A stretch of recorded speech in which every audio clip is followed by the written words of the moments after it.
Greetings, EMDR colleagues and friends. Kambria Evans here, the teaching and learning EMDR consultant in my office in San Jose, California. And y'all, I'm going to say something today that I never thought I would ever say in my entire life.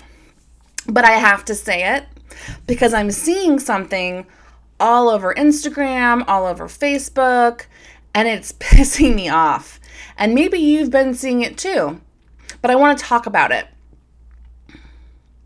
Please, for the love of God, stop convincing people to feel their feelings and or to stop avoiding their feelings. And here's why. As far as I know, we're still in a pandemic.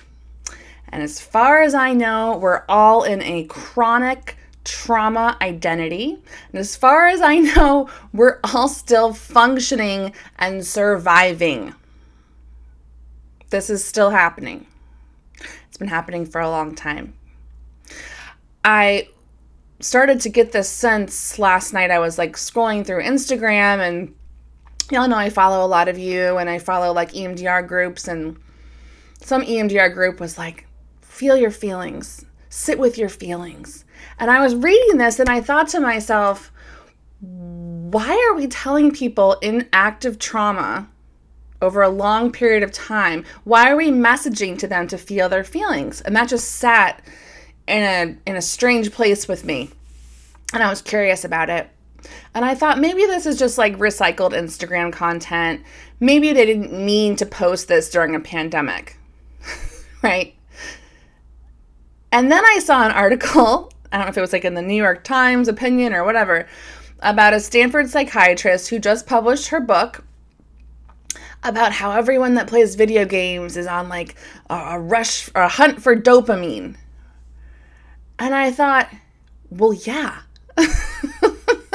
Yeah, we're all on a hunt for dopamine and serotonin and any kind of place or resource that feels good or feels different than the present time.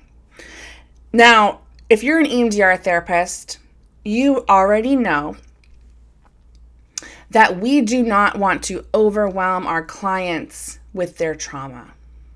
That there is a reason why in phase 4, we have dual awareness between the trauma memory and between that and the resource safe and present time. But y'all, guess what?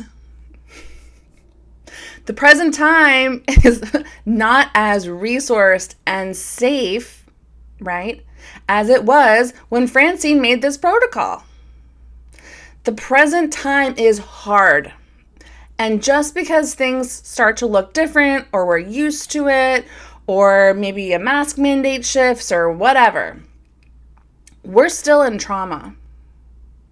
And so I would like people to just zoom out and read the room a little bit, because what I'm telling my clients is what is true in standard protocol, which is that we have short sets of BLS where we have dual awareness between a safe, resourced place and trauma. And when we tell people on Instagram or Facebook or in our latest book or the New York Times to feel your feelings, all of them, or you're not doing it right or you're not dealing with it, or we tell them to not avoid their feelings by playing video games or finding a place that feels different or numb or better or resourced, we are actually contributing to the trauma that is happening now. We are actively contributing to the trauma that is happening now by not acknowledging it and by saying, in this place, you should feel everything. You should be with all those feelings. That's not what I'm telling my clients. I'm telling my clients, where are your lighthouses? Where are your resources? Where is a place for you either in your mind? Where's a place you can create? Where's a relationship that gives you a breath, a pause? Where's anywhere you can go to give you a break from what's happening now? That you are in active trauma for almost 2 years. This is what I'm telling my clients. I'm not telling them to feel all their feelings, and I'm actually supporting them in feeling less guilty and less shameful about making a healthy, responsible, assertive choice to take a break from your feelings. Take a break, right? Just like with clients, right? We want to kind of titrate between like trauma and a resource place, right? Give the nervous system a break. Because if we're not going to tell people to do this now, when are we going to tell them to do it, right? I want to argue, and I want you to sit with this. I want you to try this on, that maybe now is not the time to get on social media and tell people to feel all their feelings. Maybe now is the time to say, yeah, find a break. Take a break, numb out. Right now is really, really hard. And maybe the adult, healthy, responsible, loving thing to do is find a way to take a break. And maybe that's dissociating, and maybe that's TV, and maybe it's video games. But good for you.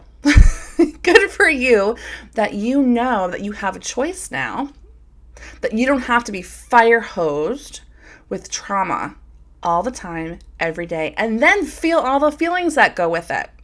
Right? There has to be a space to take a break. And if we can't go and do the things we used to do to have breaks, to have resourcing, to have replenishment, to have nourishment, yeah, go play a video game. Who cares? We are literally surviving right now. Okay, so I want to invite all of you that have social media platforms, whether it's Facebook or Instagram, and you have all those people following you, looking to you to understand how to be right now. What's the right way to be right now, right? I would invite you to think about this message. It's okay to take a break from your feelings right now. In fact, please do. Right now is really hard. I see how hard it is. It's been a long time. These are the messages that a good enough therapist and a good enough parent, a good enough fill in the blank, good enough friend would say to somebody who is in all of our positions. Okay? So I'm putting this out there. Try it on. And if you are someone who sees these messages on Instagram or on Facebook, and you're having the same reaction like, hold on, I'm checking my watch. I'm checking my calendar. Yeah, it's September of 2021. Yeah, there's still a pandemic for almost 2 years. Notice that this message does not fit into the current time. And quite honestly, probably is going to be an inappropriate, harmful message for a long time. Until we can actually be in a safe enough place where we are not being fire hosed with trauma in a pandemic. Okay, so thank you for listening. I know everything comes from a good intentioned place, but y'all, that one got my blood boiling. So I had to come on here and share. Let me know what you think. If you think I'm off my rocker, I'd love to hear from you. If you agree, I'd love to hear from you too. If you're watching me on YouTube, you can leave a comment below. Otherwise, you're welcome to message me, Kambria at KambriaEvans.com. And if you're like, yeah, that makes a lot of sense, go find another place to exist in, right? You can check out all my resourcing videos, all my videos about making lighthouses, all my videos about trauma identity and COVID, all of these things, all these frameworks that we didn't learn in basic training because we weren't in a pandemic. In basic training. You're welcome to check out all those free resources available to you to help yourself and help your clients. So I will be looking forward to seeing you all next time. In the meantime, stay healthy and safe. Make choices that are good for you. And I'm rooting for your success.